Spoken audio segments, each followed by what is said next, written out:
Hello, everyone, and welcome back to the next episode of the Bird Brothers podcast, where two winged friends talk about an anime that we have previously watched this week. I'm one of your hosts, Falcon, and joining me today is our other terrific host, Mr. Condor. Condor, how are you doing today? Hello there, Mr. Falcon. I'm doing quite fantastic, and I am very much looking forward to our discussion today, as this anime that I have recommended is one of my personal favorites. Indeed, and what would that anime particularly be today? Yes, the anime that we will be discussing today it is called Kekai Sensen, also known as Blood Blockade Battlefront. Nice. It is, I believe, a shonen anime, wouldn't you say? Yes, well, actually, I guess we could delve right into it. At first, I didn't really consider it a shonen anime, but I mean, after rewatching it the second time, I have seen a lot of shonen aspects. It's considered the genre is considered action, comedy, superpower, supernatural, fantasy, and shonen. So lots of different genres there, but it all makes for such a good series, in my opinion. Yeah, I'd say it's a shonen. It's just kind of a light shonen. It's not your typical battle shonen, but I think it's similar enough that it definitely fits. I also feel like it might be a little bit slice of life because you just see like day by day activities of these characters, you know? For sure. Especially through the main character. He doesn't really have powers, so he's kind of more, whenever it focuses on him, it's more of a slice of life show. And when it focuses on the teammates, I feel like that's when it turns more into a shonen. Yes. So anyway, let me read off the synopsis for the lovely audience. Let's figure out what it's about. All right, here we go. Supersonic monkeys, vampires, talking fishmen, and all sorts of different supernatural monsters living alongside humans. This has been part of daily life in Hell Salem's Lot, formerly known as New York City, for some time now. When a gateway between Earth and the beyond opened 3 years ago, New Yorkers and creatures from the other dimension alike were trapped in an impenetrable bubble and were forced to live together. Libra is a secret organization composed of eccentrics and superhumans tasked with keeping order in the city and making sure that chaos doesn't spread to the rest of the world. Pursuing photography as a hobby, Leonardo Watch is living a normal life with his parents and sisters. But when he obtains the all-seeing eyes of the gods at the expense of his sister's eyesight, he goes to Hell Salem's Lot in order to help her by finding answers about the mysterious powers he's received. He soon runs into Libra, and when Leo unexpectedly joins their ranks, he gets more than what he bargained for. Kekai Sensen follows Leo's misadventures in the strangest place on Earth with his equally strange comrades, as the ordinary boy unwittingly sees his life take a turn for the extraordinary. Quite a description there, wouldn't you say, Falcon? Very long, yes, but fairly accurate. Essentially, it's modern day New York, but with a bunch of, I wouldn't really say demons, but I guess aliens, creatures. Aliens, maybe. I'd say creatures. Yeah, creatures or monsters, I assume would be the best word for it. They're all just kind of living together. Yes, they're kind of just all living together, you know, coexisting. Mm-hmm. Who thought it would work? I guess it works in this series. That's a weird thing though I thought about, 'cause it's only been 3 years, but yet like you never really see much like racism or anything. It's just kind of like, yeah, they're here now. Well, all right, it's whatever. Except for maybe one episode a little bit, but it was kind of weird. It's like, yeah, they're here. They've only been here 3 years, but it's been like they've been here forever, you know? Yeah, it's like it's just a natural part of life in Hell Salem's Lot, you know? Yeah. So this series was actually created by Yasuhiro Nightao. I'm sorry, I don't know how to pronounce that last name correctly. He's also the creator of Trigun, which is a very famous old anime. Yeah, definitely a well-known classic at this point. This series was originally a manga. The manga came out in 2009, and it only became an anime adaptation in 2015. There is also a season 2, but for this podcast, we will only be discussing the first season. Mm-hmm. So don't worry if you've only watched the first one. Nothing will be said. Nothing will be said. That's right. That is correct, Falcon. All right. So that is the basic synopsis of the story. But I do feel like, since this is a good mix of a shonen and a slice of life, the characters matter a lot. And of course, our main character is a young lad by the name of Leonardo Watch, who has the eyes of the all-seeing god of all things. Yes, which basically means he has probably the strongest eyes in any anime you could think of. Well, even Probably stronger even than better than Naruto Naruto. eyes. Oh, oof, that's Yes, not the even stronger than Byakugan. Naruto is. That's not the Byakugan. That's not the Bakugan. No. Oh, for sure. Yeah. So Leo, I guess, is pretty much just your typical normal human, just with crazy eyes that can see really weird things, I guess. Uh, Leo how'd you is describe it? definitely the most normalist character you could ever Mhm, find in any series. He's mhm. completely normal. That's his gimmick. He's supposed to be the normal character, Yeah. and he's surrounded by in this town with the most unnormal things ever. Like Mhm. it's completely crazy. And yet he's here the most normalist person of all. But that's not such a bad thing for our main character. He No, is not a really. very gentle soul who always thinks of his friends and his loved ones first, no matter what. I would definitely say he's main character material, in my opinion, for that thing, regardless, considering the anime he's in. Mhm. So he has a pretty good quality. Real quick, I actually want to just explain the powers of the all-seeing eyes of the gods. Go for it. So basically, the Wikia describes there is three things. He has this thing called plain eyeballs, and it says Leo induces nauseating hallucinations on his opponents.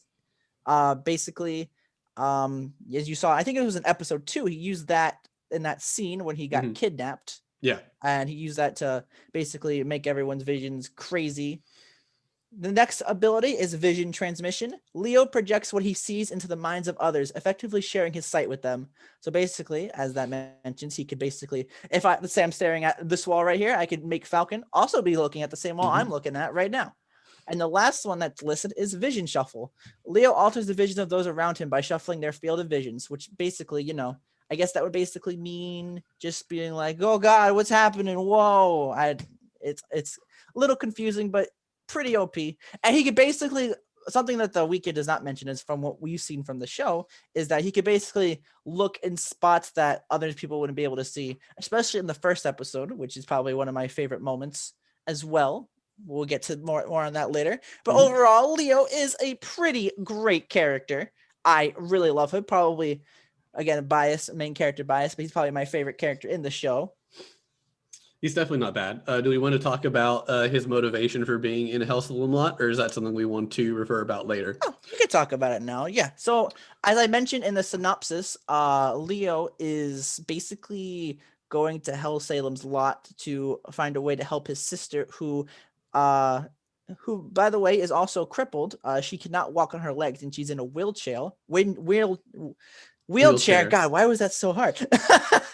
It's a morning. She's in a wheelchair, and she had to give up her vision for more like so basically there's this giant god, I forget its name because it's a really complicated weird freaking name. Mhm. And he's like, okay, who wants the guys of the gods, but one of you is gonna have to give up your vision. And Leo wanted to basically do it for his sister, but he literally panicked, and like he actually was like freaking out and panicking.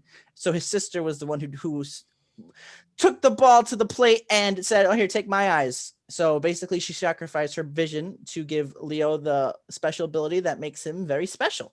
Mhm. And he definitely feels really bad about that. Feels like he is a terrible person. Oh yeah, he So cried. he kind of ventures to Hellslam Lot to try to find a way to help her, but also to try and determine whether he is actually a good person or not. That's true. That is actually one of the main reasons why I love this show. But more on that later. Mhm. I guess we should move on to some of the side characters. Let's start with Zap. How about Zap? Zap? Okay. He's definitely the most prevalent of the side characters. Zap is one of the members of Libra, and really the first one I believe we get introduced to in the show. He mistakes Leo as one of their new recruits and kind Mm-hmm. of drags him to the office since he didn't meet up at the correct meetup location during an attack. And that's how he kind of gets roped in. Zap very much is. Uh, He's vulgar. he's He's very definitely vulgar. He's vulgar. a ladies' man, The but he's ladies' man. also kind of the slacker of the group. Or I don't know, slacker. He's not very serious. He's the more comical member, comedic relief of the group, I would say. He's always trying to assassinate their chief as well, just to prove that he's stronger than the chief is. And he also uses, is it the Big Dipper style for battle? He does use the Big Dipper style. So real quick, as the title mentions, Blood Blockade Battlefront, a lot of the main characters, other than the main character itself, fight with their blood. So they use like blood abilities to fight. So as we mentioned, Zap uses this thing called Big Dipper. I guess it has multiple forms and styles. So one of them, he has like a sword. And in one episode, he uses his blood to like track Leo like all across the whole city. It's completely crazy and wild and such a really good use of the power, in my opinion. Wouldn't you say, Falcon? Yeah, I mean, he kind of effectively just put like a tracer on him somewhat, but they were able to track that down to save Leo from being kidnapped, essentially, which was very helpful. Very helpful, very good.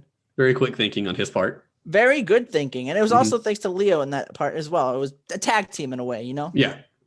And so yeah, Zap himself is a pretty, he is, as I mentioned, as Falcon mentioned, he's a vulgar man, he's a ladies' man, but at the end of the day, he really does care about his teammates because he has a lot of pride in his job and a lot of pride in the people who he works with. So overall, he's a really nice character. Probably not my favorite, but he is definitely a comedic for the show.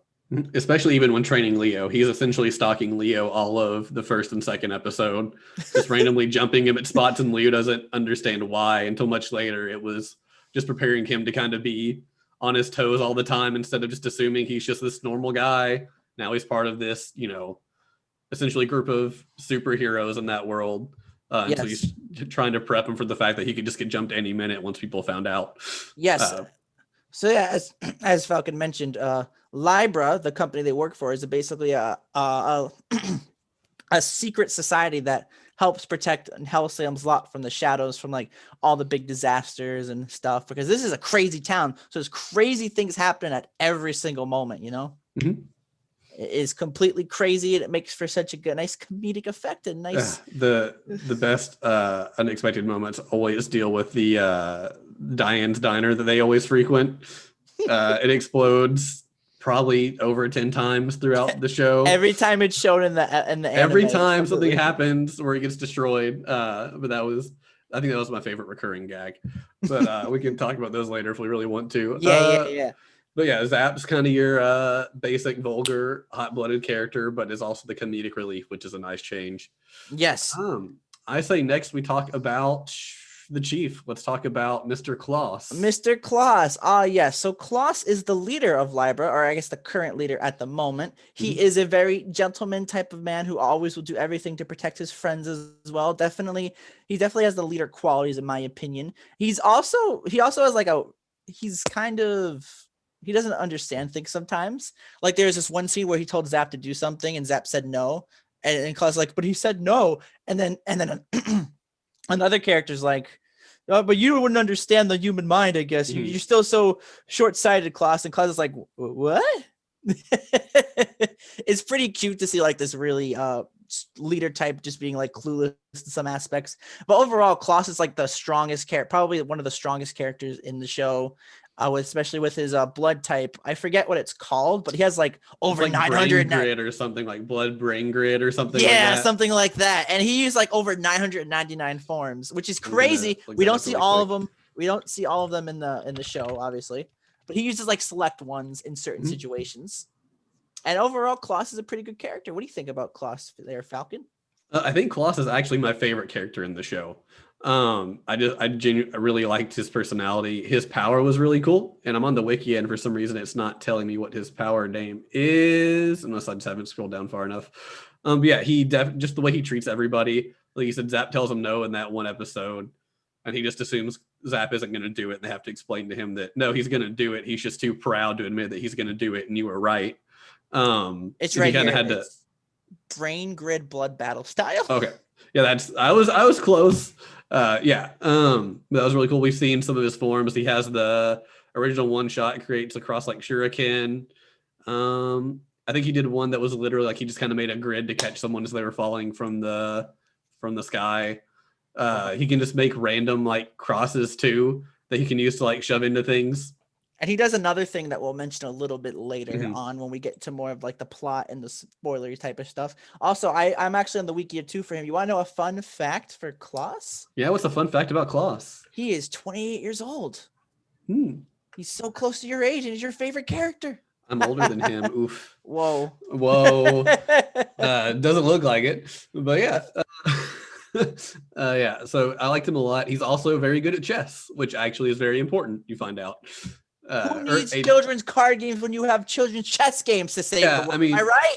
I mean, it was essentially chess, but it was slightly different. I don't remember what the name was called, but that's actually the focal point of an episode or two. His skills in chess. Basically, there's like this drug going around called Angel's Dust, and it's making people go crazy. So Klaus and this other character go to like this guy who you just have to play a game with, and he'll give you like any information in the world. He's like all seeing or some stuff. I don't know. And then there's just the other guy there, and he's from like what I think Soviet. Was it from the Soviet? Yeah, he was like a Soviet parliament member or something like that.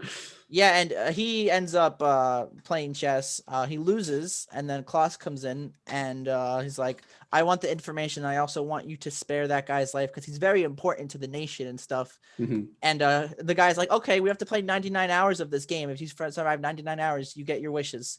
Yeah, pretty much the drug lord has been known never to be beaten in this chess game. This guy... He'll give you information as long as you can hold out a certain length of time. So depending on what information you want and how critical it is, he sets different time lengths that you have to survive in a game against him. They even point out the politicians wanting to win and beat him. And he tells them like, no, don't try to beat him. Just try to stay in that amount of time. And I think the politician lost trying to stick out for what was it, like 7 hours? It was 10 hours. He gets to like 9 hours and like 10 minutes and the guy annihilates him. Then Klaus gets in there and the information he wants plus canceling out the politician's loss was going to be 99 hours of playtime. It was really impressive. The son of a gun did it. He did it. But yeah, it was really impressive just to watch how it all went down. It was really cool. It really shows the tenacity of the leader of Libra and like how far he's willing to go for just some people, a person who doesn't know, a person who in fact wanted him dead just for seeing him there in the first place. It just shows the quality of the kindness that Klaus is, which makes him the perfect leader for Libra. It also shows his mental fortitude. He was able to withstand 99 hours of a highly strategic game. It shows his ability under stress and his quick thinking skills as well. Okay. But I think that's really all we can say about Klaus, really. Let's go to one of the next ones that's introduced first. Let's talk about Chain. Chain. Yes. Chain actually is a pretty neat character. She is, she's actually a werewolf. So I know you probably look confused there. Yeah. You know how in the anime it shows like a little description there? It says werewolf on like the little word. If you go back, you'll see it. But she also has but I don't think it's like werewolf and what you think, where she actually like turns into like a big werewolf when like there's a full moon. No, I think her power is she could turn invisible because of that. Okay. So basically she's like an invisible. That's how she like suddenly appears in some scenes. Like she likes to she does not like Zap at all. She hates Zap. There are scenes where she will literally land on top of Zap's head when he's down. It is great for comedy. Or the one scene he's outrunning a truck that's trying to kill him, and you just see her standing on a street lamp. She's like, "Good luck," and he's just like, "You're not gonna help me," and she's like, "No." It's like you can outrun it. Hopefully, we'll see. But yeah, she was a lot of fun. She's one of those characters that doesn't really do much.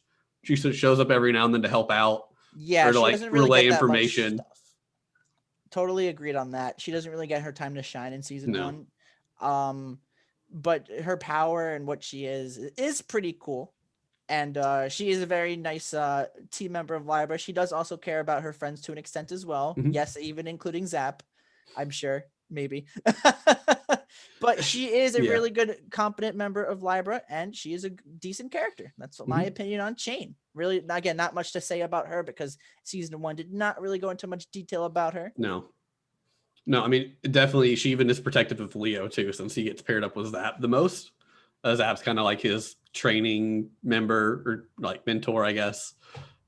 She's very protective of him with the Zap especially. But if push came to shove, she would help out Zap, which she shows in one of the last episodes. I won't really say what she does, but they wouldn't have succeeded if she wouldn't have been supportive of Zap in that moment. But it was kind of a roundabout supportive way. But like I said, I won't say what, because that's just a fun moment. I don't want to spoil for anybody. But that's all we got from her. I guess next we could talk about our boy Steven. Our boy Steven, Mr. Iceman. Mr. Iceman. So as I guess Steven is another member of Libra. He's actually a part of this I forget what it's called, but it's like a Scar clan. It said in his description. It basically, you know, because he has like a scar on his face as well. Steven is a pretty cool character. He uses his power is ice, so I guess he could make his blood turn to ice and freeze his opponents as well. It's actually pretty cool. I'm not sure if you picked up on this, Falcon, but he actually has a crush on another character in the show. I think I know who you're talking about. Yes. We'll mention that character later, but you know, Steven's a pretty good character. He I guess he's maybe a bit of the brain of the Libra organization, because in the first episode after they pick up Leo, he's a little bit worried because he's talking to Klaus about saying, "Oh, we picked up the boy with the all-seeing eyes. It's gonna be a little bit troublesome," you know. So he's definitely the brain. He likes to think things through for the crew. But as we mentioned with Shane, he doesn't really get that much time to shine as well. He shows up more, but he seems. I don't even really say he's more the brains. I think he has a part in that. But he seems like he's more the informant or the one who has all the connections outside of the organization. I very much see him being the one who goes and meets people to get help or get information out of them and whatnot. Otherwise he's there. He comes in to help save the day or to stall people out while the others get there. Otherwise that's all he really does. His power is really cool. I really like it. Whenever he used it, it was always a really fun scene. Otherwise it's about it with him. We should probably go to KK next then. All right, KK. So KK, as we mentioned, is actually the character who Steven has a crush on, but it's actually quite funny because KK has a crush on Klaus. And actually, I forgot to mention this, and it's not really talked about in season 1, but I'll mention it. You know, Shane actually has a crush on Steven. Yeah. So it's like there's so many like questions going around in this show, like all these adult questions. But anyway, KK is a character who got introduced in the second episode. The third episode. And she has an eye patch. She has blonde hair. She's like a very mature lady. She has a crush on Klaus. She uses guns. I think she uses her blood to turn her blood into bullets to shoot out of her gun, which is super cool. Kind of reminds me of Hinawa from Fire Force, you know, a little somewhat like that. Instead of using fire, she uses blood. That's super cool. It's always cool to see the different uses you could use coming with guns instead of just regular bullets, you know. Overall, what do you think about KK? She's fine. She doesn't seem to have much of a personality other than crushing on Klaus and not liking Steven when she's normally paired up with Steven. I'd say she's probably one of the more like reliable members of the group. One of the more mature members of the group as well. I would definitely agree with that. Yep. But otherwise, she kind of shows up, does her thing, and then you don't see her again. Which is kind of a shame because she could be a lot better. Since I did watch season 2, I will mention one little thing if you don't mind. That's fine. She's actually a mother. Okay. She actually has her own little episode in season 2 where she has a kid. She really loves her kid. But anyway, enough about that. I just want to mention that. Completely unexpected. Give more to her character. KK. What's the next character? I guess we could talk about. You want to talk about Zed? Sure, we can talk about Zed. So Zed is a fishman guy, and he also uses the Big Dipper style the same as Zap. They were both trained by the same person. He comes in quite late to the anime, like around episode 9, episode 10. The last like 3 episodes, I believe. Yes, but he is he's a pretty funny guy. He's pretty cool. They actually have an episode where they're all going around for trying to find a good place. It's Leo, Zap, and Zed. And they're all trying to like find a place to eat, and it's really funny. Yeah, because they find a place at the start, but Zap's more concerned about hazing Zed than actually finding a place to eat. And then everywhere they go after that just does not work out for some reason or another. It was definitely funny. One of the more fillery episodes, at least with that group of people. But Zed is definitely a character who, again, not much was shown about him, but he's definitely a character who cares about his comrades to a very good extent, as we can see in the last episode when he talks to Leo. I feel like he gets as much screen time in the last few episodes as KK and Steven and Shane did. throughout the whole series. So I feel like if we go into season 2, he'll be way more prevalent. I feel like he gets his own episode. Yeah, but I like him. He's very, very focused. He wants to improve as much as he can. But yeah, he kind of just gets thrown into Libra. Their master is just like, hey, Here, cool, take I'm him. just going to leave this guy with you guys now. Have fun later. And then just kind of bails, which leaves Zed a little shocked. But he did say that Zap was his best pupil. So I feel like that was more, he felt he could learn more from Zap in the Libra group than he could just following the master around. Yeah, he's a lot of fun. We didn't get to see him a whole lot. He seems like he's one of the better fighters of the group. Just a little, he just lacks some experience that the rest have. Yes. But definitely looking forward to hearing more about him in the future. I'm trying to think. I think the only character that I can think of we haven't talked about has been Mr. Lucky Abrams. You want to talk about our friend Lucky Abrams? Lucky Abrams, also known as Blitz T. Abrams. Blitz Falcon, T. feel free to Abrams. take the floor on him, since I know you like him a lot. Yeah, so Abrams looks like Looker from the Pokemon series, for sure. But he is known for having just, I guess you could say it's good luck, but wherever he goes, some sort of tragedy is about to happen, but it narrowly misses him. So like he's coming in because he's known to be like a vampire hunter. He's one of the greatest vampire hunters, and they think there's some vampire activity. So they call him and be like, hey, we need you. And he's coming, and he's like comes into town, and as soon as he comes into town, planes are crashing all around him, and he sees Zap and Leo, and he's like, Zap, hey! And he just walks across the street and causes a wreck. The wreckage falls on Zap and Leo, and but yeah, he's a lot of fun, but tragedy is always in his wake. I forgot what's his actual power called. I actually don't remember. I actually don't know. Even the Wikia says he has yet to display any notable combat abilities. I think he just might be hunter. Very informative about vampires, which I'll go into in a second. I just want to mention one of my favorite his power, or his whatever you want to call it. There's literally it's Leo, Zap, and Abrams, and they're all on the subway going somewhere, and I think Klaus is there too. And there's literally this monster that's about to like attack the subway, and then a meteor just comes out of the sky and hits it, and Zap's like, that was a meteor, that's not natural, why did that just happen? And Abrams is just like, what do you mean? That happens all the time. And Zap's like, no, it doesn't. But yeah, he's just like, yeah, that's normal activity, guys. But so as we mentioned, Abrams is a vampire hunter. That's actually one of the bigger focuses on the show, is that vampires are a thing in the show, and they are evil, completely evil. Basically, a lot of the episodes that the main characters are fighting vampires as well. They are very tough opponents who can't really be killed. You need to seal them, which is why Klaus is around. Earlier, we mentioned he has another form, which is Form 999, which, as if he knows the vampire's true name, he can seal them away. And I guess they're sealed. They can't do anything.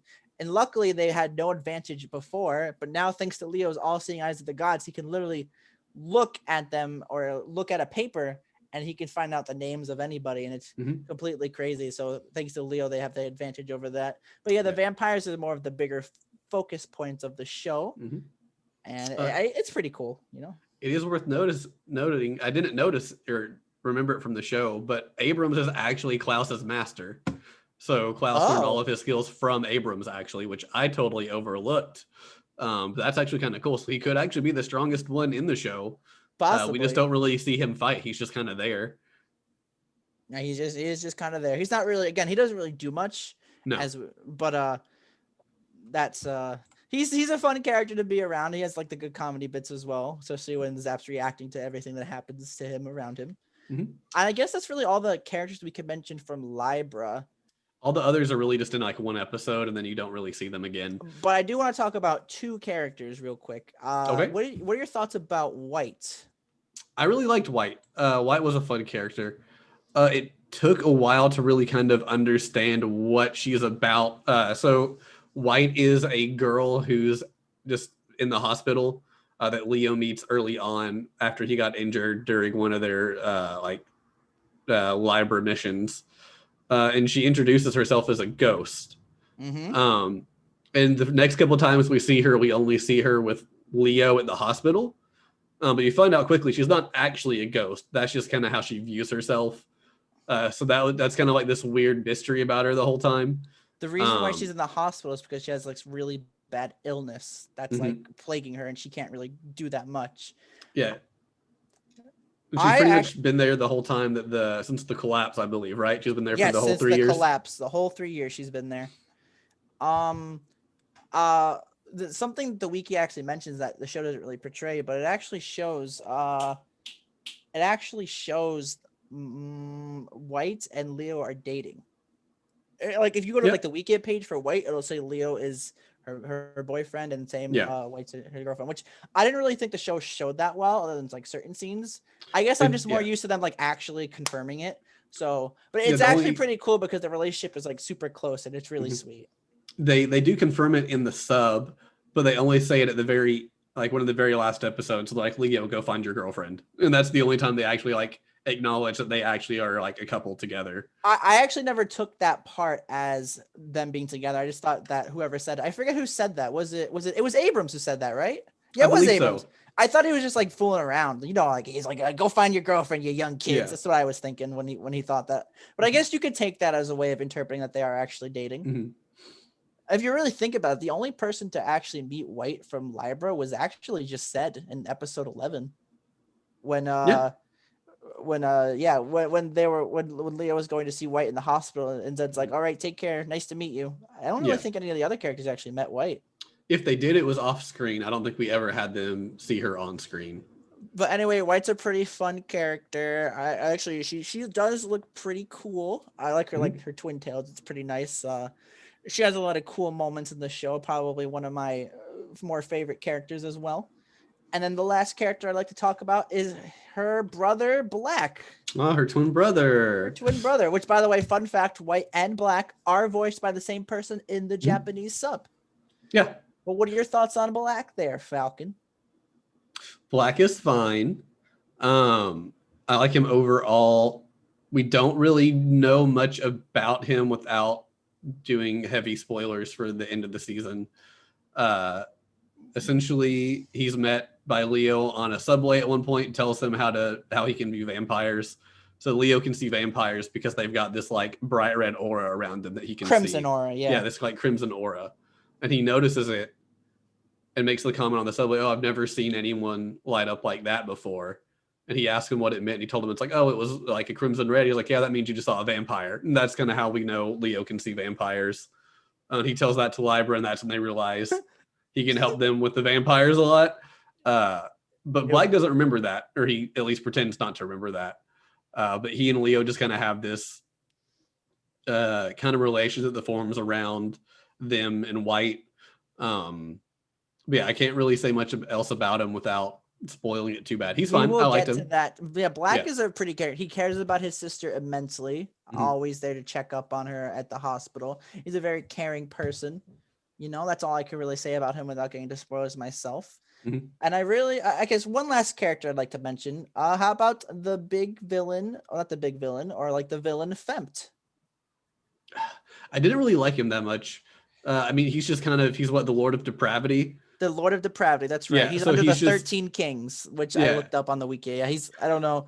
It's so weird. Him and Aligura, we're not going to mention Aligura that much, but she's like the queen of something. But Fempt is he's just a crazy guy. We really can't say much about him. He's just your stereotypical crazy villain who's just going to do stuff to do it.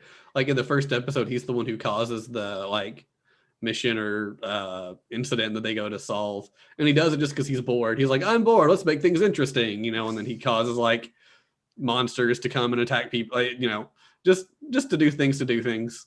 Yeah, exactly. He shows up a few times. He's kind of there.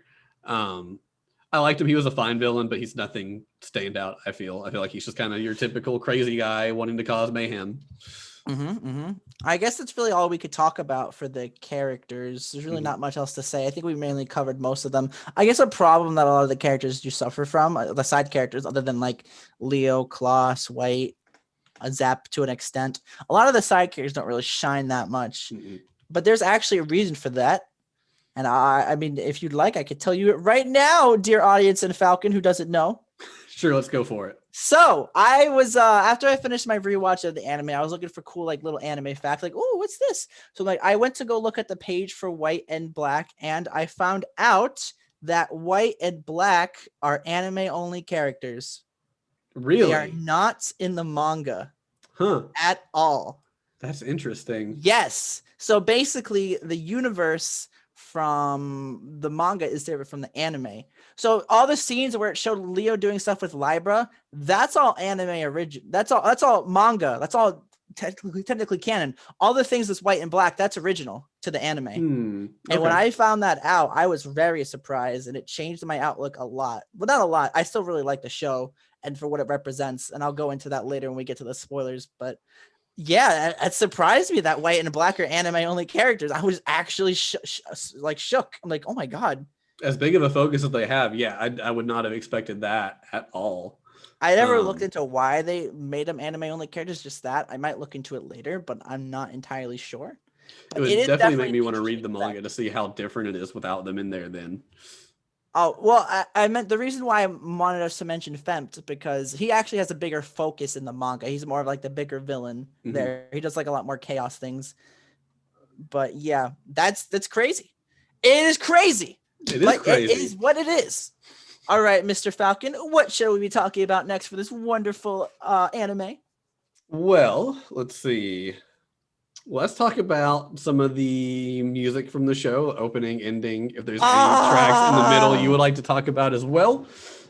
The opening is made by the beautiful band Bump of Chicken, who is really one of my personal favorite bands. They do the song Hello World. I really like it a lot. It's a really good song in my opinion. It has especially for the opening itself, the visuals are pretty cool. You see like basically all the characters like everywhere, like doing like their normal things, and just Leo doing stuff. And it's just mysterious as well as like that mystery factor. It's a pretty good opening in my opinion. What about you, Falcon? Yeah, I liked it. It was definitely catchy. It took a time or two for me to really appreciate it. But I enjoyed it overall. It did a pretty good job, like you said, setting the scene for what the show would be about. I think I'd have to agree with you on that. When I can't really remember when I first watched it because I watched it years ago, but I feel like it took me a while to love it as well. But the second time watching, I'm like, oh, this is my jam. Let's go. You know, jam the second time. Yeah, it was good. It did the job. I enjoyed it. But it's nowhere near as good as the ending. The ending is perfection. Boy, the ending is literally the best ending theme in any anime. You cannot argue against it. If you have not seen this ending theme, go ahead and do yourself a favor. Pause this podcast right now and go watch the ending theme. It is called Sugar Song to Bitter Step. Please. Even if you are not an anime fan or you're just watching this just because you're just like, oh, look at these little losers talking about anime. Go watch this. Go watch it right now. It is so good that it even got parodies. People did parodies. They did two Pokemon parodies, Haikyuu, My Hero, Tokyo Ghoul. There's a JoJo one. There's a Naruto Honestly, one. if there's an anime that exists, it probably has a parody for this ending. Possibly. There's a ton. It is really good. The Pokemon ones are some of my favorite parodies of it all. But Sugar Song to Bitter Step is definitely one of the best songs I've heard in an anime. I just remember going, I think the reason why I watched this anime was because of the ending theme. Because of the ending song?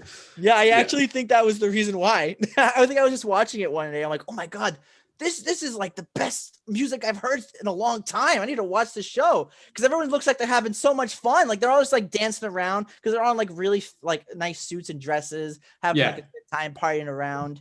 And it's just like happy. Oh, this is gonna be a happy anime. Yeah, no. I mean, I'd seen the ending before on pretty much any YouTube opening or ending compilation list or try not to dance challenge thing. So when we actually saw it, it's like, oh, this is what that ending's from. Never would have guessed it from what the actual show content is, but definitely nice figuring that out. But I definitely enjoyed it. And I know you are a big fan of a lot of the music that just played throughout the episodes. Is there any that stick out too much for you? I don't remember them off the top of my head because I didn't really get to like looking at the individual ones, but I just really like when you're like in the middle of an anime and they start playing like a lyrical song, especially the ones they have. It was kind of like, kind of like classical music, you would say, right? Like a little like Yeah, classical. I could agree with that. Like there's this one scene where it was the second episode when Leo got kidnapped, and they're literally they're getting in the car to chase it, right? And literally the music is just like going like it's like planes like super awesomely, and the car is going zoom zoom zoom zoom zoom zoom, and it's just like super cool. And I feel like it mixes really well. And there's a lot of scenes like that in the future that do things like that. I'm a big fan of the music. I really think it fits well perfectly with a lot of scenes in the anime. What about you, Falcon? What do you think about the music? It was fine. I mean, I don't remember much about it, but it definitely helped heighten the moments. But I felt it was kind of average anime OST music. Nothing stand out. I feel like whenever they have lyrical songs, I feel like it bumps it up a notch for me. You know, it's like, oh, they put the time to put lyrical songs in here. Oh, this crap is good. This is good quality anime. I mean, it's definitely unusual, but yeah, I don't remember it that well, so I mean, I can't really say it was standout or that I loved it, because I feel like if I did, I would remember it a lot better. I understand that. I mean, like I think of like a show like Clannad. I remember so much of that OST. Like I can just think of like this moment and just hear it playing in my head. I don't have that with Kekai Sensen. I enjoyed it, but I thought it was kind of average in my opinion. So I guess the only thing we can take from this is the ending theme is the best ever, right? Ending theme was the best ever, and if you disagree, you haven't seen it, so go watch it. Exactly. That's you know what they say about people who haven't seen the Kekai Sensen ending? They just haven't seen it yet. Yeah, right. Let's see. So I guess this would be a good point to possibly talk about either fights or our favorite moments. Ooh. Which would you rather tackle first? So real quick, I just want to mention there's actually not that many fights in the anime, considering it for being a shonen. The only fight I can really remember off the top of my head is the one when they're in the boxing ring, and then the one in the final one, but that only lasts like 30 seconds. But I just want to say, real quick, the reason why I love Kekai Sensen so much is the main character is the character who is in this world who is like completely crazy. And like everyone likes to solve with violence and stuff, but he's just a plain guy, and he likes to solve his issues not using violence. And I thought that was really cool to see this guy struggling so hard to solve issues without using violence. And honestly, that's part of the reason why I love characters like that. I love seeing like the weak characters struggle to like get the ending that they really want. It's the main reason why I love ReZero so much, but that's why I really vibe well with Leo a lot. But yeah, there's not really that many fight scenes in the show. I mean, there's a few more. You see Zap fighting some in the first and second episodes. There's the episode where Abrams is introduced. They went to the Yggdrasil tree to investigate the vampires, and they have to leave because Steven and KK are fighting vampires at the subway. Yes. So there's some of that of them fighting, and then you get there, and Klaus and Zap kind of help fight there as well. There's a few different spots. The ones from the last episode, the one from where Zed is introduced, there's a couple small fight scenes. But I think the biggest problem with them is they all last a minute or less. It's just kind of, they fight and then it's done. And they move on. The focus of the anime to me is not really about the fight scenes. It's more about the main character and his like struggle to go through everything. It's more about his struggle to become a better person, or as he feels, become a better person. Yes. And but so I guess my fights are there, but that's not the focus, because they're fighting monsters and vampires, but that's not the main reason they're doing things. They focus more on the reason why as opposed to them actually fighting. But I guess my final fight scene would probably be the one at the end of the last episode, which I'm not going to go into details now about. But I just thought the visuals were really appealing in that moment. It was really cool. And it is just visually appealing, and it was probably the best fight for me. What about you, Falcon? I'd probably agree. I think all the fights had really good animation to them. They all had good effects and animation. They all looked really nice. They all were just very short. I'm trying to think if there's one I liked better. I should make this a moment to point out that this anime was made by Studio Bones, which is a really good animation studio. Okay. They also did the anime for Fullmetal Alchemist and My Hero as well. So very good company. You know, they did Soul Eater too as well, I think, right? Yes, I think they did Soul Eater. I never watched Soul Eater. What? We'll have to talk about that one at some point. I read it. I read the better version. I was like, whoa, wait, I'm surprised. I've also never watched Death Note, but I've read Death Note. I haven't watched or read Death Note. I'm How behind on dare that. you, Falcon? So that came out when I was in high school, and I was very picky as to what I liked in high school. And it was legitimately explained to me this way.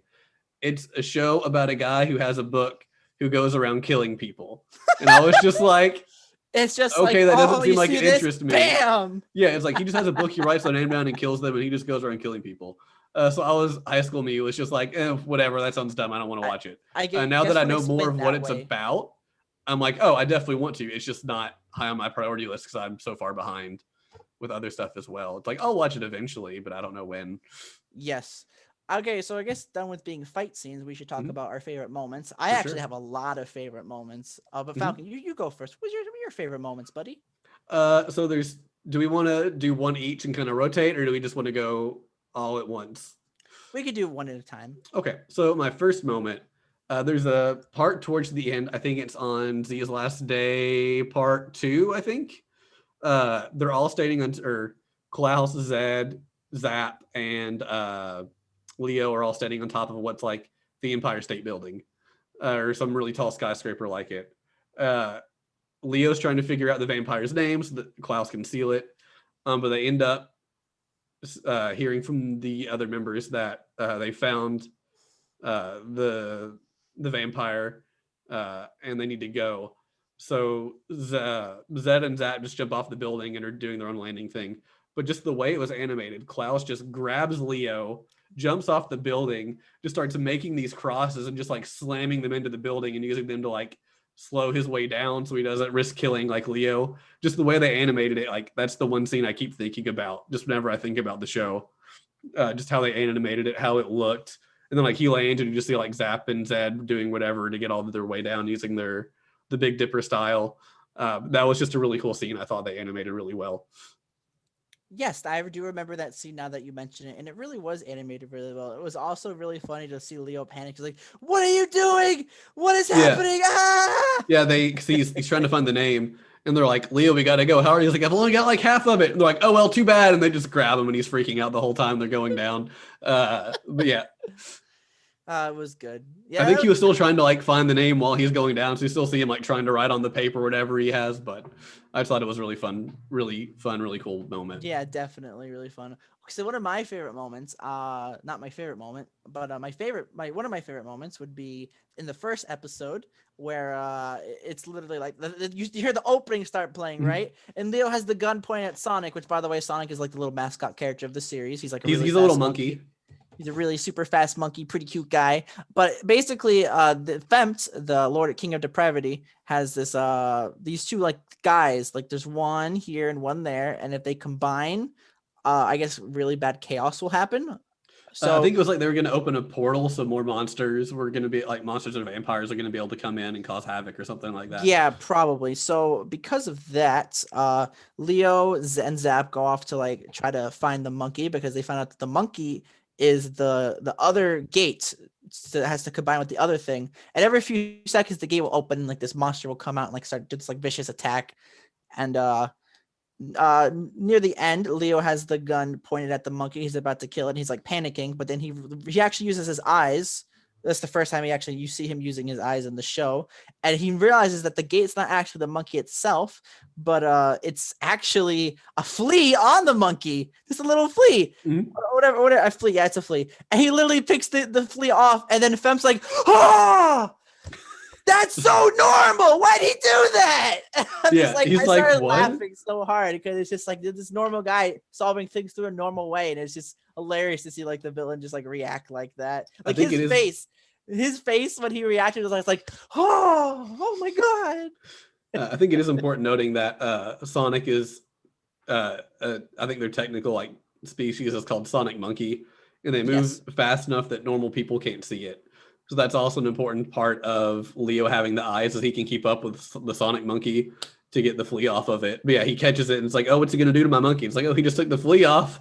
Oh no! Like who would? I wasn't planning on people doing that. Why did he? That's so normal. Yeah, that was a fun moment. He was like, there you go. And then like he and Sonic become best friends after that because Sonic was trying to steal his camera, I believe. Yes. That was the whole point of the chase, was he was trying to get his camera back because I had pictures of his sister there. Yeah, that was a good one. Especially since that was the very first episode of the show, I feel like it's really good if you could pick out a moment like that right from the get-go to helps you continue like watch it and see more awesome moments. Definitely. What was another favorite moment for you, Falcon? All of episode 6. I love Oh, episodes. you want to I mention love your favorite episode 6. character real quick, huh? Yeah, so episode 6 is the only like pure filler episode of the show. The only purpose it really serves is that you get some more world building about how people are viewed. But there's this character named Nedge who's introduced, and I love Nedge to death. He's great. He's this like little mushroom guy who just loves to eat hamburgers. So we meet him. Leo's just gotten out of I forgot what it's called, like Johnny Rockets or something. It's not Johnny Rockets. I think Johnny Rockets is the actual name, but something kind of like that, like a little burger like diner. that. And he's carrying burgers to go and take home, and you just see this little mushroom guy, Nedge, run across the street, get hit by a oil tanker, fly, gets up, he's just fine, and he just goes and asks Leo if he can eat some of his burger because he just really wants a burger. And he just keeps going on about it until finally the people who hit him in the car give him their burger. So he'll shut up and leave them alone because they're behind on a delivery. But you keep seeing like Leo keeps having to go back to this burger place to get burgers for Libra. And every time he goes, Nedge keeps asking him for burgers. So he finally just ends up building this friendship with Nedge. But you find out that he gets hit all the time. He doesn't pay attention to his surroundings. But since he's a mushroom, they don't have like bones. So he's perfectly fine. He just gets up and whatever, no big deal. But he also is, when he gets hit, he can release these spores that make people forget things. So they even have this like really cool conversation at one part about Leo making some comment about his mother, and he's like, "Well, I know I have a mom, but I don't remember who she is, and she doesn't remember me." And you find out it's because if he gets hit or bullied a lot, he releases these spores and he forgets so much stuff, as well as everyone who breathes them in. Which is kind of a plot point. The oil tanker guys, he ends up keep getting hit by the same people, and they end up kind of kidnapping him at one part. And kind of like beating him up, and Leo kind of finds him to save him. But it was just this really cool moment. You find out that even either he doesn't have money or the people at the burger place are kind of racist. It never really explains, but when he keeps asking why he always asks Leo to get him burgers, is because he can't find anybody else who will be willing to go in there and buy a burger for him. And they never really explained if that was just the other like humans and other monsters of Hellslim's lot hate the mushroom people, or if it's just no one in the town is nice enough to go in there and buy a burger for him because he for some reason can't. Yeah, I love Nedge. He was great. If we watch season 2, I hope he comes back because he was just a lot of fun. I really did like that episode too, because there's a scene at the end where I guess the guys are like really beating him after they kidnapped him, and he's getting like really red, but then they hurt Leo and he like literally explodes, and because of that, Nedge and Leo forget each other. They forget each other because they forget up to 2 weeks of everything that happened. So it's just like, oh, they had such a good friendship, and now it's just like all gone, and it's really sad. And then literally you see like Leo, and he's ordering for the burger place. And he's like, wait a second, why did I order for 2? That's so weird. And then you just see Nedge coming around asking for a burger, and then the friendship like starts over again. And it's just like really wholesome. Yeah, he comes and asks for a burger, and he's just like, well, I did get an extra, so here, go on and have it. But yeah, it was I just really liked it. It was a lot of fun. Just one of those little characters who's in one episode, doesn't really contribute much, but it was just a nice, fun Maybe guy. the reason why he can't order food is because he's too short. Maybe that might be. He's really tiny, but yeah. Then Leo could just like pick him up and be like, here you go, order some food. Yeah, they never explain why he can't order the food, but that's my biggest issue with it. I guess another good reason about that is you can show that humans and the other creatures can have like nice friendships despite everything. I guess because some people probably like looking out and see like, oh, look at all these weird like alien creatures. No one want to be friends with them, because when you think about it, something we didn't mention is there's still like the whole world that's like completely normal. Like only like Hellslim's Lot is the crazy one, and everyone else looks at Hellslim's Lot like a stupid crazy town. And I get they would want to be friends with like the random creatures. So it's really nice to see like the main character being a nice guy and becoming friends with somebody. I really like that. It's a really sweet moment. What's your next favorite moment from the show? My next favorite moment, I would have to say, it would be the scene. It was Z's longest day, the first one. It was the first one, and It was when they cut like half of the vampire off, and it was like in like an egg thing, and like they're like Zap's master was there, and he's like, you have like I think he said 10 or 20 seconds to do it, right? And Zap's like, I'm never gonna be able to do this. What's gonna happen? What I can't do this. And then Chain's like, oh hey, because there was this girl that Zap was like crushing on from like the burger place. I forget. It was KFC. He was going to KFC. Oh yeah, the KFC place. And Chain was like friends with her, and Chain's like calling her on the phone like, oh hey, what? You want Zap's number? You want Zap to come over to you right now? Well, he's a little busy right now with work, so I really don't think he can. And then you see Zap getting like all serious. He gets like super serious. He actually takes care of the vampire just like that. And as soon as he's done, he goes up to Chain and he's like, give me her number right now. And he takes the phone, and then it ends up that she wasn't actually on the phone. No, she called just like a number, and it's like press 4 to hear like something options. But yeah, so he was crushing on this girl, and he was going to KFC like because it still had the initials KFC. It was like Kentucky Fried Sharkin or something. Like they just changed the words a little bit. But yeah, he's going and he thinks this girl's really cute, so he just keeps going back, and he's gained just like a ton of weight. But he keeps hitting on her, and it turns out she's friends with Chain, and she keeps complaining about this tan guy with white hair who keeps hitting on her, and she pieces together that it's Zap. So yeah, he doesn't think he can do this, but if he doesn't do it, he dies. But if he does it, then he essentially eliminates the vampire egg from regenerating the vampire. And so she ends up just like picking up her phone and it's like, oh yeah, oh you actually want Zap to come over to your place? Well, he's kind of in a fight right now. I don't know that he can do it because he's either gonna, win and then have to go do this other thing, or he's just gonna die. And so he ends up like tricking him into defeating the vampire egg, only to find out the girl never called her at all, which is a fun moment. Yes, that's definitely one of my favorite moments. What's another one of your favorite moments? Mr. Falcon. Really, just any time Diane gets destroyed, that just always brought a smile to my face for some reason. So Diane's is the store from the very beginning that Leo frequents a lot, and as we mentioned, it's like kind of a recurring joke where it always just like breaks a lot. So it's like pretty funny. I feel bad for them, but you gotta do it for the lols. Yeah, and like they even I think in one of the episodes like Leo, stop bringing weird stuff to our restaurant. It's just like every time you come, something weird happens. And I think even like the last time, one of the other people's like, why again? Why is it always us? Like why? Like we just fixed this. We actually just fixed this. Yeah, but that was really any of those moments. I'm trying to think of the first one. Like there's just like a monster that like causes a shockwave and the windows blow out. Another time like a missile or something lands in it. Another one like cars like flying to like just really random things, but it always gets destroyed somehow. But that was always fun. Hell Salem's Lot is a pretty crazy place to live. And I really can't mention my favoriteest moment yet because it's spoiler worthy. And I'm sure you can think of it very easily. Maybe. But I'll mention it when we get to the spoiler part. But other than that, that's really all my favorite moments that point out. What about you? Do you have any more favorite moments, Falcon? Yeah, those are the only ones that have stuck with me a lot.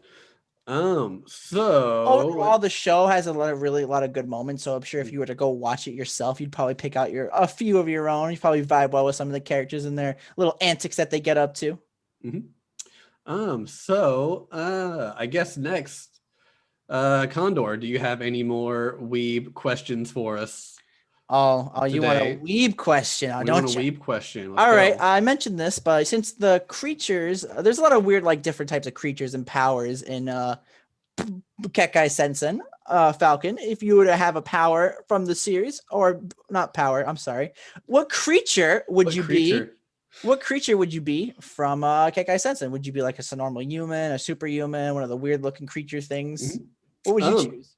So you probably know what my answer is going to be, but you would be wrong. I would actually want to be like Zed. I'd want to be one of those cool like fish people. That's not what you said the other day. I hadn't met Zed yet, okay? All right, why would you want to be Zed? I don't know. They looked really cool. I just liked it. They just looked really neat. That's really the only reason. I think it'd be a lot of fun. I mean, like being the mushroom guy would be a lot of fun because I could just get hit by whatever and just walk it off. But I'd also be this really short mushroom guy, when I could be this really cool fish guy who could actually have a chance in a fight. So that's probably who I would be. What about you? What about you, Condor? Would you be a Huma or would you be some crazy person? So I mentioned earlier that you kind of got confused, but Chain's like a werewolf and she can turn invisible. Mm-hmm. I'd be something like that because I really think that just turning invisible is just pretty cool. Just imagine just like there, you're fighting an enemy, you just turn invisible, so now you just have the advantage and he can't see you at all. Something like that. That's the type of whatever creature. I don't know if I think she might be superhuman. So I'd probably just be like a superhuman. This type of like Chain werewolf, basically. So werewolf, yes. Werewolf, all right. Werewolf. And the powers are pretty cool as well. What power would you have? I guess we can ask that question. What type of power would you have if you were to? It's kind of similar to our Fire Force question with the fire. Mm-hmm. What type of blood power would you want? I would probably want Klaus's blood brain grid or whatever it was called. It seems like it'd be the most useful and most adaptable. All right, that's pretty cool. I'd actually want something like we didn't mention this character, but his name is Dog Hummer. He basically he's kind of like Venom in a sense. He kind of has like this blood guy who could like take over his body and like make him like a super form. I want something like that because it'd be cool to just like turn big and become more powerful. And I'd have a cool like little symbiote talking to me the whole time. I would never be lonely. No. It'd be pretty cool. I'd like that. All right, Mr. Falcon, what is next on our list of topics? So that's pretty much all of them, except for if we would recommend it and if there's any spoilers. Oh, so we definitely should talk about spoilers because there's a lot I want to talk about. I feel like we should probably do recommendation first. That way, if someone doesn't want to listen to the spoiler talk, they can go on and jet out. That is a good point. So, would you recommend Blood Blockade Battlefield, and to who exactly, if you would? So this is a weird anime. It is definitely really out there. I definitely would not recommend it for people trying to get into anime for the first time because you'd definitely be confused with the story because the story is actually very confusing in a lot of ways, so people wouldn't really understand what's going on. In fact, even though this is my second time fully rewatching the series, when I was on the last episode, I was very confused. Even though I knew what was happening, it's just like they were all like talking like mysteries all the time. It was kind of weird. So I feel like you'd have to like really be into anime and understand weird things to like really be able to like the anime. But other than that, I definitely would recommend it to like an average anime watcher or like a veteran anime watcher. In my opinion, it'd be pretty cool for anyone to watch in that aspect. What about you, Falcon? Yeah, no, I agree. Definitely not for a first-time person, and even an anime fan. I feel like if you like really kind of weird and out there shows, yeah, sure, why not? Give it a shot. I think you'd enjoy it. If you don't like anything that can be confusing, then definitely no. There's definitely a ton of points in the show where I was confused for a good while. Still confused about some of it to an extent. If you like kind of fantasy shows or like mysteries and don't mind being confused, yeah, definitely give it a watch. I think you'll enjoy it. If you're a new person or not really into the whole like mystery aspect, no, definitely just avoid it. It wouldn't be the show for you. What would you rate it out of 10? This one's a hard one because I enjoyed it, but I didn't really like it. I think I'm going to go for a 6. It was good. It was better than average. Yeah, there's definitely a lot more flaws with it, I feel like, than I could rate it any higher than that. Now, let me ask you, since I gave you that new information, do you feel like that has to do with the fact that Black and White are anime-only characters? Because, the anime focuses on them quite a bit. That's actually why, because like all the original stuff, which everything they do with Libra is all from the manga, but everything with Black and White are just anime only. Do you feel like that might help for the rating to be a 6? I definitely think so. Because I did feel like at times it was rushed. We didn't get enough information on certain aspects. And I do feel like if they left Black and White out of it, I feel like that wouldn't be a problem. We'd be focusing more on the same group of people, especially since a lot of Libra didn't get really any focus or attention because they were giving it to White and Black. I definitely feel like that would affect it. For better, for worse, I don't know. It could be better with black and white in it. I've not read the manga, so I wouldn't really know. But I feel like that definitely attributed to some of the issues I had with it, in particular. But what about you? What would be your rating? I would give it a 7 out of 10 because I really love Leo as a main character, and I feel like he fits his role super well.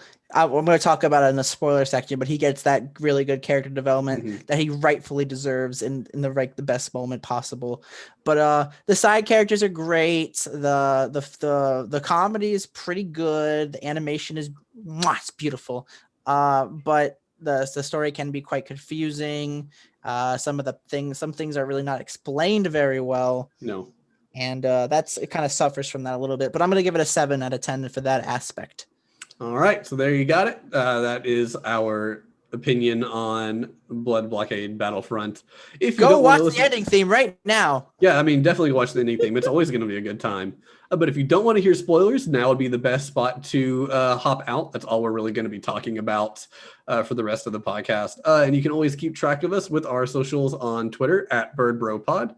You can also find me on Twitch at twitch.tv/FinalFalconberry. Condor is one of my mods and is normally there. So if you want to chat with him, that's a good place to find us. And if you're going to hop out, hopefully we'll see you next time. We hope you enjoyed the podcast and let us know how we did with any comments or suggestions you have. And with that, let's get into the spoilers. All right. Okay. Spoiler time. So actually, my opinion is very biased because I've seen season 2. So I just want to say season 2 is kind of same in the aspect of similar to the season 1 aspect where there's no story and it's just Libra doing random things. The only kind of story is the last 2 episodes, which I won't get into because that's spoilers for you. But it's basically just like them fighting against like evil things in the town. So I think the reason why they had to add black and white into it was to give the anime an actual overarching story, which season 2 did not do. And I think that's kind of the reason why I did not like season 2 as much as I like season 1, because I really do like the black and white story, even though it is confusing. It's just nice to see a story overall. That's just why I really like the season 1 a lot more than season 2. So it sounds like you'd probably like season 2 a lot more, especially because some characters, I know KK gets her own episode, Chain gets her own episode. The butler, we didn't mention the butler at all. Oh, we didn't mention him at all. No, he's not really there. He's just kind of like the driver, but he just drove the car every now and then. He gets his own episode as well. He's actually quite badass, might I say. And other characters get their own episode. I can't remember off the top of my head because it's been a while, but I just did not really like just like the random shenanigans of like every single day. I like a coherent story, It's like if you've watched Hitman Reborn, right? Yes. The beginning of Hitman Reborn for me is quite boring because it's kind of like random shenanigans happening. I guess it's a gag show that turns into a shonen later. Like that's the whole issue with it. I just like it when it has a story. That's just for me. If it has a good story, I'll definitely enjoy it. Or if it's like a decent following plot, not just like over here, over there, over there, over there. Yeah, no. I mean, like I liked the white and black story. I like you. I prefer a good story. But the fact that a lot of things didn't get answered, a lot of things are very confusing. That's why I was like, I don't know if I would like it better if they were gone or not. I might, or it might have been worse without them there. Like that's something, I can't really judge on. But yeah, like even just like the beginning with Leo getting the powers, it took a while to find out what exactly happened to the sister. Cause the guy's just like, oh, one of you all gets to see what, you get the vision of the all-seeing God. You get their eyes, but one of you will lose eyesight. And we see Leo freak out and get just like stressed out, doesn't know what to do. So his sister's like, oh, we'll take mine away. But then we don't really know what happens after that. But then like Zap and a couple others like, oh, so you sacrificed your sister so you could, still you get this power. And it's like, it didn't seem that way. But did he? And he keeps talking about like wanting to talk to the sister, but he's not been writing the sister, like going to see her. So it's like, okay, did she die or did she just lose her sight? And then you find out later on she just lost her sight. They just never really brought that up. Well, hold on a second there, Falcon. Actually, that's incorrect. In the beginning of episode 1, they have Leo writing a letter to his sister, and it shows the episodes happening, like all the scenes happening from the last episode in it. So she's that's true, alive. Actually. But I will agree with you on the aspect where you don't really remember, you don't really see much or know much about his sister, whose name is Mhm. Michelle, by the way. You don't really know, but that's more explained in season 2 as well. She's definitely like a focal point of Leo's like personal growth. Yeah, she's hardly ever like shown, except like if he's looking through pictures. There's a scene in episode 1, and this is exact. Oh my god, this. Oh, I'm gonna. Whoo! Sorry. So, Leo's all like upset because he just told Zap and Klaus about like what happened with his sister. He's like, "Oh, I'm pathetic. I gave up right away." And Klaus is like, "You got the speech." He's like, "As long as you keep walking towards the light, the human soul will never truly be beaten." And like it inspires Leo to go out there and like solve the issues with the gate. Right. And that it inspires Leo to be a better person and try to work towards being a better person, see if he can. And then you have the whole thing with White and Black. So there's this other anime only villain who's the King of Calamity. He's actually took over Black's body because during the collapse 3 years ago, Black and White's mother and father were these magic users who helped make the barrier to contain it. And I don't know if you understood this, but White actually died there. Yeah, that's where I was very confused. That was part of the ending that confused me. It was like it seemed like they saved her from dying, but then how they explained it sometimes it sounded like she died, and they essentially just like kept her in a state of near death almost. It was their love that kept them alive. I think that's how they explained it, which is kind of a weak way to explain it. Yeah, it was like their love like put a barrier around her heart so that way it wasn't permanently stopping. That was she was just like horrendously sick or whatever. Yeah, she was like really sick. Yeah. And so there's like the scene where the King of Calamity needs Leo's eyes to do something. That's something I'm so confused on. I think he uses his eyes to break the barrier more, or break the last part of the barrier. And he had all these like the whole thing was collapsing, everyone was going down. And then you just have Fempt with like the zombies. Zombies. Here's some like random animal zombies. On Halloween. It happens on Halloween, may I mention. And Leo has this like device on his eyes and he can't see. And then you just have Fempt coming who's like, what the heck's he doing here? And it's just, he's like, you gotta go, you can save the world, you can give up. And he's like, hey, you want to play a game? And Leo doesn't play the game. And again, Fempt's like, that's such a normal response. It's great. Yeah. It's just great to see him like saying that, And then you have Leo and he has like the determination to go see what he can do to like stop everything. So he's like running through the city to try to get there. And then you see like all of the other characters like fighting their like battles in the street against the zombies. And then there's a scene where who was it? It was Zed. It was Zed and Chain, and they were talking to Leo, being like, Leo, you're the most normalest person here. That's usually a bad thing for the city within, but because of how normal you are, it's your kindness and how much you care about the people around you that really shines the most, And then you keep going, and then you have a scene with Zap where one of his eyes breaks. One of Leo's eyes break, which is weird. Yeah, I think that might be because weird. I think that might be because of overusage, Probably. which is a possibility. Because he was using them quite a bit. And we have a scene with Zap and Leo, and Leo's freaking out. It's like, my eye broke. What am I gonna do, Zap? What am I gonna do? Zap's like, shut up! You're a proud member of Libro. You don't need stuff like that. You're still you, no matter what. Right? Yeah, was it him or was it Klaus that said, we didn't just accept you because of your eyes, we accept you because of you? That was in episode 11. Yeah, that was Klaus. Yeah, I was thinking it was Klaus, but I couldn't remember. Yeah. Zap wouldn't say something like that. Yeah, Zap would just be like, oh, get over it. But yeah, actually get over yourself. But yeah, and you have Leo running. Oh, getting to my favorite part. Oh my god! And you have Klaus and the King of Calamity, right? So Klaus goes up because the King of Calamity is like waiting for Leo, and the King of Calamity is like, you don't know, you're not the one I'm waiting for. And Klaus is like, but I'm going to fight you regardless. And then you have the scene where you have this meteorite falling to hurt the King of Calamity, right? I was a little confused at that part at first, but the actual reason for that was because he was trying to harm himself because the body was still Black's that he was possessing. So he was trying to kill Black's body. So Klaus was like trying to protect him. And that's why the King of Calamity said the line is, you have to protect me from me. So that was a little confusing. So then they start fighting, which is probably my favorite, most beautiful fight scene in the anime. As I mentioned, it was Klaus versus the King of Calamity. It only lasts like 30 seconds to a minute. Oh, and by the way, there's this is where the opening starts playing. So things are going down when it actually happens. When you have the full opening, right? You know when an anime low-key does something like that, it's about to get good. It's about to go down. what is Leo gonna do? What was he gonna do? Right? So he literally walks up there. He's there. He's like, that's enough. Stop it. And the King of Calamity is like, what? Are you gonna kill me with your eyes? He's like, no, because I don't think I have the answer to do something like that. So the next time we ever meet, I'll make sure to give you my answer then, right? And then he uses his eyes, and he sees that Black is crying there. Like you can see, he sees like there's the King of Calamity, and then there's Black, like a little like it's like their personalities will take over. So while the King of Calamity's there, Black's still there. You can't really like control his body. So like he can see here's the King of Calamity and what he's thinking, but here's Black off to the side.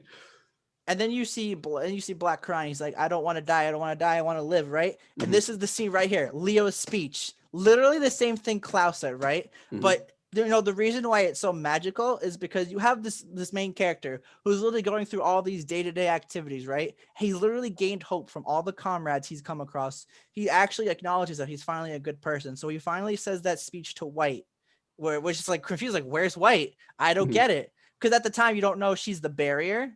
Yeah. As well, because they made her part of the barrier. So he's literally screaming. She's like, White, you got to keep going no matter what. Your brother hasn't given up. So why did you give up, huh? And it's just so beautiful. And it's just so amazing. That's literally one of my favorite anime moments and any anime ever. I really love it. And then it's just, you have the scene. It's like, hey, White, I know your secret. You got to do the thing, unfortunately, right? So she goes up to her brother, and her brother's like, I don't want to live in a world without you.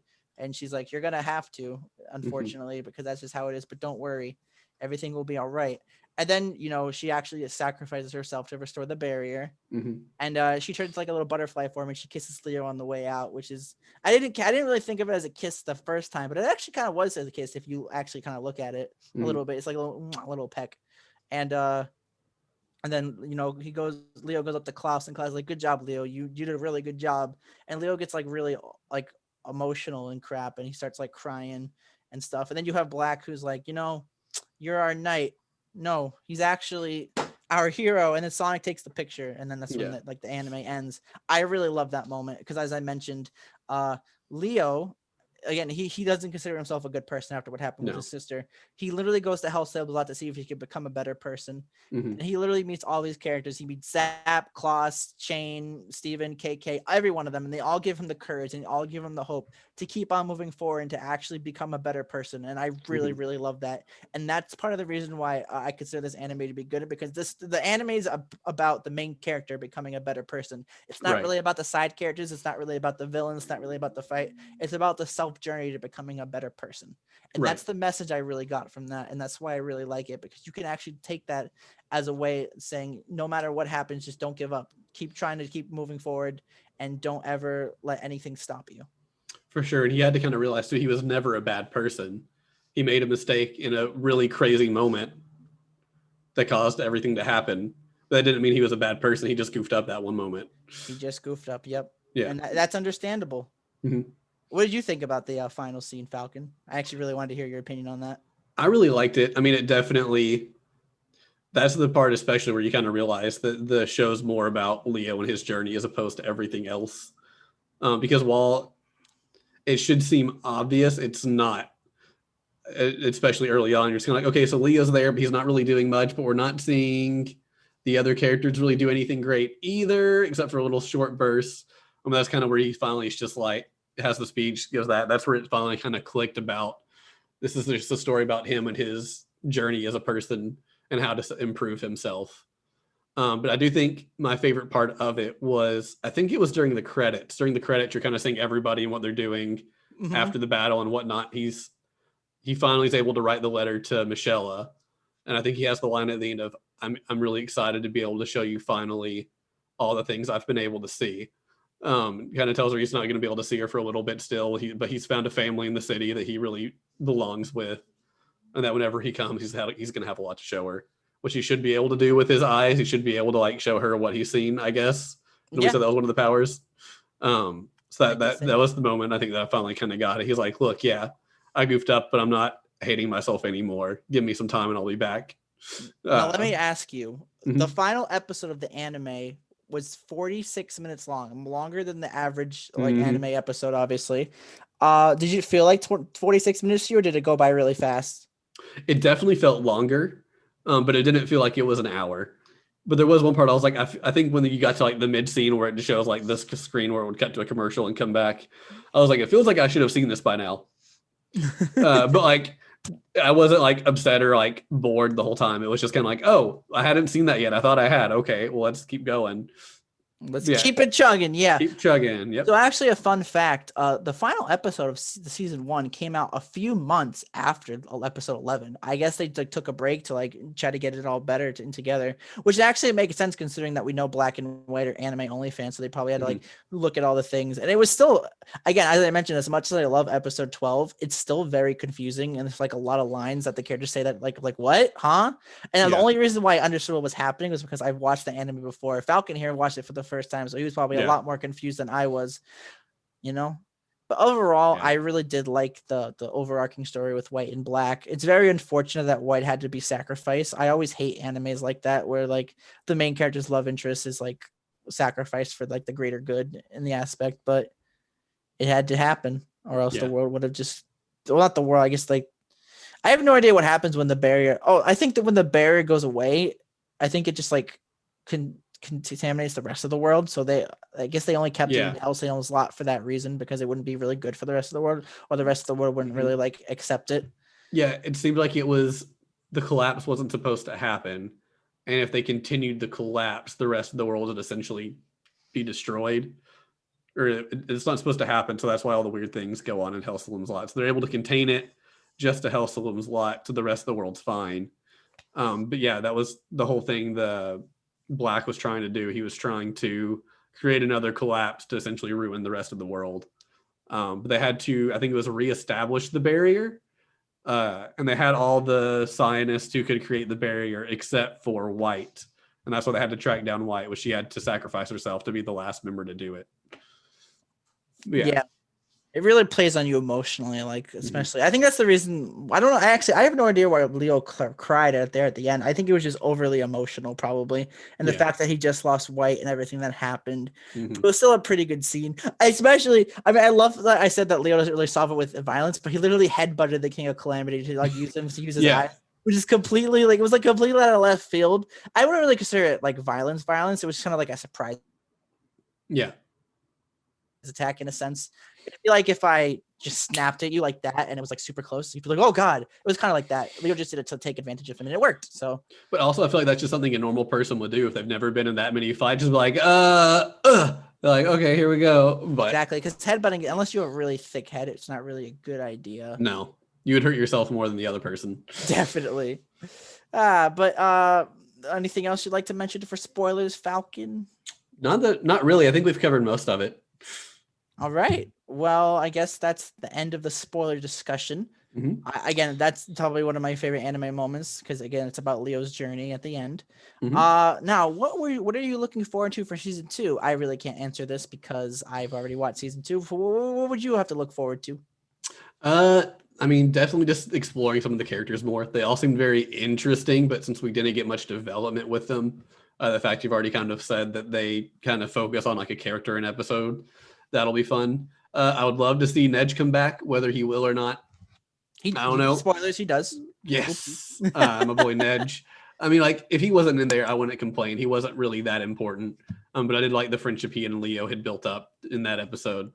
And hopefully they were building afterward. But yeah, I would love to see that. Just getting to see the characters more. Hopefully seeing a few more fight scenes. Because the ones they had were really good and well done. Just we didn't have that many and they weren't very long. I guess you've already seen it, so it doesn't make any sense. But what would excite you to rewatch season 2 again? I guess just the music mostly because I just want to see. I don't remember the music from season 2, but I was actually listening to a soundtrack from it the other day, and I really liked what I heard. I think it was more like Leo's theme. It was called Tortoise Night. Feel free to give it a listen to. It might be a bit of a spoiler, but not really. Well, that's because his sister calls him a Tortoise Night. They mentioned that in the show, so it's really nice. It actually has a nice little image on like the YouTube video where it's like a what if scenario for if his sister Michelle got the eyes instead, and she's actually the one working with Libra, and Leo's the one who's blind. It's actually really interesting, and I really like the picture, but it's really nice. And I guess I do have a favorite scene in that at the end with Leo, which I don't want to mention because it's spoiler, but I really like it because it just shows Leo again, being a better person and actually standing up for himself. But I can't go into that. But I guess beyond that, I like to see another story, like another like concrete story. I mean, the season 2 focuses on the vampires a lot more because again, they're the Okay. common enemy, and they're like mostly the main problem. The main problem is the vampires and the king of depravity. But that's enough about that. Really, don't want to get too much into spoilers for Mr. Falcon here. Anything else you'd like to say as final thoughts? I enjoyed the ride. Like I said, slightly confused for part of it, but it was definitely fun. Otherwise, I don't really have any other closing thoughts. What about you, Chim? Or Condor? Definitely rewatching it was a blast. To say I love the music, the ending theme, the opening theme, hearing the opening and the final theme, the final like part, like he's about to get in the car and the opening starts playing. That's like it's something's about to go down when the opening starts playing. It also happens in the first episode as well when he's about to like shoot Sonic, but he doesn't actually shoot him.